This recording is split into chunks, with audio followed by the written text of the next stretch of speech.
Tunamshukuru Rais Samia kwa kuweza kusimamia ipasavyo tunu hizi za amani na umoja nchini. Amani ni nguzo yetu muhimu kama ilivyo kwa nchi nyingine yoyote duniani.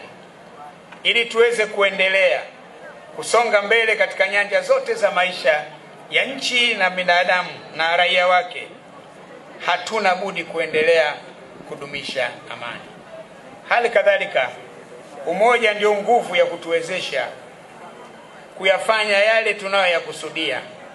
Umoja wetu ndio mafanikio yetu na umoja wetu ndio ushindi wetu. Ndugu viongozi na wananchi wenzangu, tunamshukuru Mwenyezi Mungu, tumeumaliza mwaka wa 2025 kwa utulivu na amani, na watu wamesherehekea sikukuu za mwisho wa mwaka kwa salama. Na sasa tunapoanza mwaka mpya, tuendelee kumwomba Mwenyezi Mungu atujalie changamoto za 2025 zisijirudie tena. Amani na usalama viendelee kutamalaki nchini, ili mipango yote inayopangwa kwa mwaka huu na miaka ijayo iweze kutekelezwa kwa ufanisi mkubwa. Pia naomba kazi za mikono ya kila mmoja wetu katika shughuli zake azibariki Mwenyezi Mungu, ziweze kupata mafanikio. Wananchi wenzangu, nitakuwa mchoyo wa fadhila kama sitawashukuru na kuwapongeza viongozi wa Wizara ya Mambo ya Ndani ya nchi wakiongozwa na waziri mahiri Mheshimiwa George Simba Chawene.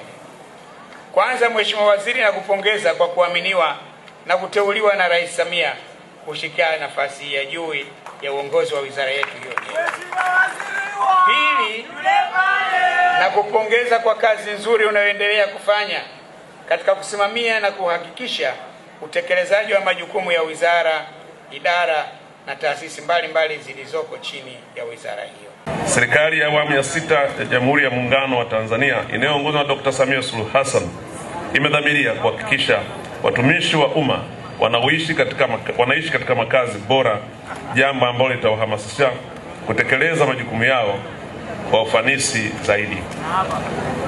Ujenzi wa ofisi na nyumba kwa watumishi ni ishara ya serikali kujali na kuheshimu mchango wa watumishi wa umma, na ni hatua muhimu katika kukuza ustawi wao na familia zao.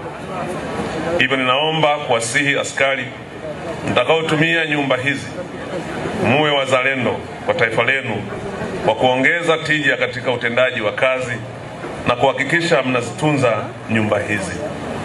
Mheshimiwa mgeni rasmi, kwa kifupi, mradi huu wa ofisi na nyumba ya makazi ya askari na maafisa wa idara ya uhamiaji umelenga kuboresha mazingira ya utoaji wa huduma za uhamiaji kwa wananchi wa wilaya hii.